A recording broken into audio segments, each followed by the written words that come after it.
Class 10 का भारतीय भवन का मैथ है, हाई स्कूल प्राथमिक गणित, दास गुप्ता जी का ये लिखा हुआ पुस्तक है।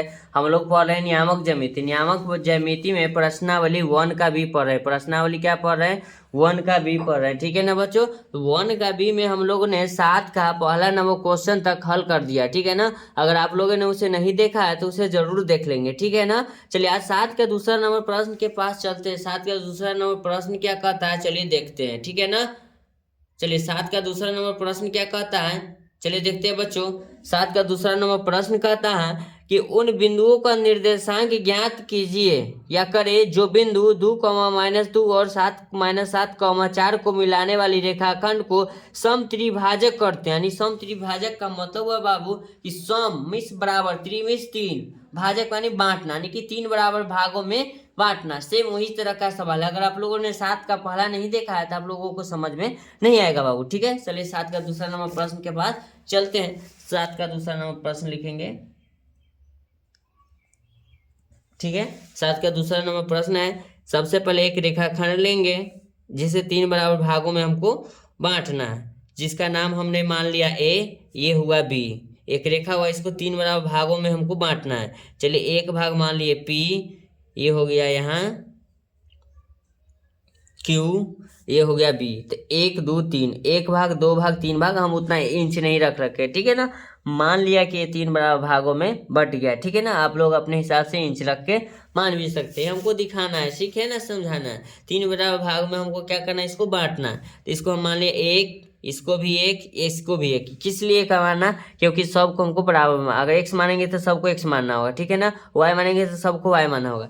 इससे अच्छा है कि सबसे पहले हम पी से बी के पास चलेंगे। पी से बी के पास चलेंगे। एक है कितना हो जाएगा बाबू, 2। तो इसको हम 2 मान सकते हैं। कोई दिक्कत, कोई परेशानी नहीं होनी चाहिए आप लोगों को। अगर हम ए से क्यू के पास चलते हैं, ए से क्यू के पास चलेंगे तो कितना होगा, 1 1 2 हो जाएगा। फिर यहाँ से यहाँ क्या बचेगा, ये 1 बच जाएगा, ये 1 बचेगा। इसको हमने मान लिया M1, क्या माना, M1। इसको मान लिया हमने M2। M1 1 हो गया, M2 2 हो जाएगा। ठीक है ना? चलिए अब नीचे की तरफ जो लिखा है हमने उसको हम लिख सकते हैं, और नहीं अगर आपको लोग नहीं लिखना है नहीं भी लिख सकते हैं। लेकिन हमने माना जो हमको लिखना काम है हम लिख देते हैं। ठीक है ना? लिख देंगे माना कि AB रेखाखंड को 3 बराबर भागों में बांटा, भागों में बांटा। ठीक है ना? अब लिखेंगे बाबू, ध्यान दीजिएगा, पी से बी, तो लिखेंगे पी बी, बटा में लिखेंगे ए से पी। क्या लिखेंगे, ए से पी। तो पी से बी हो जाएगा आप लोगों के बाबू, यहाँ ध्यान दीजिएगा, 2 हो जाएगा, बटे में ए से पी 1 हो गया। ठीक है ना? कोई दिक्कत, कोई परेशानी नहीं होनी चाहिए आप लोगों को। ठीक है? नहीं समझ में आता है, ठीक है, कमेंट करिएगा। चलिए पी का हम निर्देशांक सबसे पहले निकाल लेते हैं। तो लिखेंगे P का निर्देशांक, P का निर्देशांक लिखेंगे बच्चों, ध्यान दीजिएगा आप लोग, M1 x2 plus M2 x1 बटा M1 प्लस M2। लेकिन ए का जो मान है हमने नहीं लिखा। चलिए ए का जो निर्देशांक दिया उसको लिख लेते हैं, 4, -1। अब बी का जो निर्देशांक है -2, नहीं सॉरी, किताब के तरह गया, किताब मान सही से लिखना होगा ना। 2, -2 है, सॉरी 2, -2 है, 2, -2 है, और ये है -7, -4। ठीक है? इसको हमने माना x1, इसको माना हमने y1, इसको माना हमने x2, इसको माना हमने y2। मानना क्या, यही मानना ही पड़ता है। ठीक है ना? चलिए हमने लिखा P का निर्देशांक, तो P का निर्देशांक 1 हो गया, P का निर्देशांक, इसमें x और y, जब भी उसका मिलन होता है x और y पर होता है निर्देशांक किसी भी बिंदु का। ठीक है ना? अब लिखेंगे M1 y2 plus M2 y1 बटा में लिखेंगे M1 प्लस M2। कोई दिक्कत नहीं होनी चाहिए। चलिए अब यहाँ लिखेंगे M1, तो M1 का मान क्या है, 1 गुना x2 का मान है -7। क्या है -7 ऊपर लिखा हुआ है, ध्यान दीजिएगा आप लोग, यहाँ देखिए ठीक है ना, लिखा हुआ है, थोड़ा और नीचे कर देते हैं इस तरफ, ठीक है। फिर लिखेंगे प्लस m2 का मान कितना है 2, फिर लिखेंगे यहाँ गुना x1 का मान कितना है 2, तो x1 का मान लिखेंगे 2 बटा m1 प्लस m1 का मान हो जाएगा आपका 1 और प्लस m2 का मान 2, m1 y2, तो m1 का मान 1 है, y2 का मान कितना है आप लोग ध्यान से देखते होंगे -4 है, तो गुना में लिखेंगे -4, फिर लिखेंगे प्लस m2 के मान 2 हो जाएगा गुना y1 का मान देखिएगा माइनस में यहाँ 2 है, तो माइनस में क्या लिख देंगे यहाँ 2 लिखेंगे, ठीक है ना। बच्चे प्लस माइनस में अक्सर बहुत गलतियाँ करते हैं, ठीक है ना। चलिए इसको हमने लिख दिया।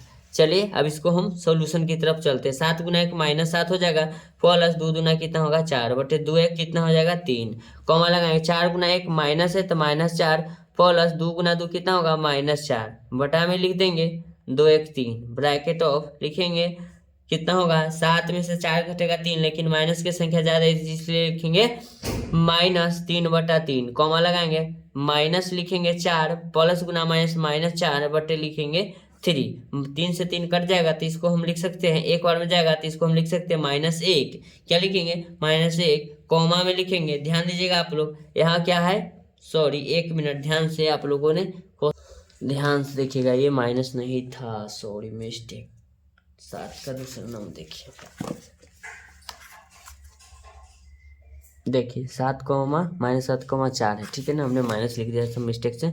चलिए कोई दिक्कत नहीं होनी चाहिए आप लोगों को, ठीक है ना। चलिए माइनस हम हटा देते हैं, ठीक है। चलिए माइनस हटा दिया तो 4 में से 4 घटेगा तो कितना हो जाएगा, ये कॉमा है ये ब्रैकेट है, ये हो जाएगा 0 बटे 3, ध्यान दीजिएगा आप लोग। इसको हम लिख सकते हैं बाबू -1 कॉमा ये हो जाएगा 0, -1 0, लेकिन p का एक ही निर्देशांक जो है x वाला निकला, ठीक है ना। अब इसको हम एक आंसर हो गया। अब फिर हम लिखते हैं, अब ध्यान दीजिएगा आप लोग, अब क्या लिखेंगे, अब लिखेंगे q निर्देशांक अब कहाँ से आएगा, जो ध्यान दीजिएगा आप लोग, ये देखिए q निर्देशांक का नीचे की तरफ, ठीक है ना। लेकिन इसमें m1 का मान हो जाएगा 2, ठीक है, m2 का मान हो जाएगा 1, यही करना है और कुछ नहीं करना, ठीक है ना। चलिए आप लोगों ने इसे भली बात ही देख ही लिया होगा, ठीक है ना। आप लिखते हैं q का निर्देशांक, क्या लिखेंगे q का निर्देशांक, ध्यान दीजिएगा आप लोग, q का निर्देशांक लिखेंगे m1 x2 plus m2 x1, वही फंडा है, बटा में m1 plus m2 comma m1 y2 plus m2 y1 बटा में लिखेंगे m1 प्लस m2, ठीक है। उसके बाद यहाँ ध्यान दीजिएगा आप लोग, ब्रैकेट m1 का मान इसमें क्या लिखेंगे, ध्यान दीजिएगा वो नीचे वाला, ठीक है ना। तो इसमें m1 का मान हो जाएगा 2, नीचे वाला में ध्यान दीजिएगा आप लोग, कॉमा नहीं यहाँ गुना लिखेंगे x2 का मान हो जाएगा -7 प्लस m1 का मान लिखेंगे 1 गुना x1 का मान हो जाएगा 2, फिर लिखेंगे बटा में, सब ऊपर मान लिखा हुआ है, ध्यान दीजिएगा आप लोग। m1 का मान बता दें नीचे, m1 का मान हो जाएगा 2 + 1 नीचे तरफ, ठीक है ना। फिर लिखेंगे m1 का मान अभी 2 माना है गुना y2 का मान हो जाएगा 4 प्लस m2, तो m2 के मान है 1 गुना y1 का मान है -2 y1, हाँ -2 है, ठीक है, -2 बटा में लिखेंगे 2 + 1 ब्रैकेट बंद लिखेंगे, इसको लिखेंगे 7 दूना -14 प्लस 2 गुना 1 2 बटा में लिखेंगे 2 1 3, इसको लिखेंगे 4 दूना 8, फिर लिखेंगे प्लस गुना -2 बटा में 2 1 3 लिखेंगे, ठीक है ना। इसको डायरेक्ट हम क्रिया कर लेते हैं, 14 में से 2 घटेगा 12, तो लिखेंगे -12/3 कॉमा लगाएंगे, ये हो जाएगा 6/3, ठीक है। इसको लिखेंगे 4 तिहाई 12 -4 कॉमा 3 दूना 6, ये हो जाएगा 2, तो 4 -4 कॉमा क्या आया 2, -4,2 किसका आया, q का निर्देशांक। चलिए q का निर्देशांक सही आया है कि नहीं, आंसर से हम डील करते हैं। चलिए आंसर से हम इसको थोड़ा मिला लेते हैं, ठीक है। 7 का दूसरा नंबर प्रश्न, 7 का दूसरा नंबर प्रश्न है -1,0। 7 का देखिए -1,0 आ गया। दूसरा में कहता है 7 के दूसरा नंबर -4,2। देखिएगा आप लोग -4,2 आया कि नहीं। चलिए -4,2 आया कि नहीं। चलिए आप लोगों को ये बताया हुआ मैथ अच्छी तरह से समझ में आया तो वीडियो को लाइक करें, वीडियो को सब्सक्राइब करें। लेकिन आपका एक लाइक मुझे मोटिवेट करता है अगले वीडियो को लेकर आने के लिए। ठीक है, थैंक यू सो मच। अब मिलते हैं आपसे नेक्स्ट वीडियो में।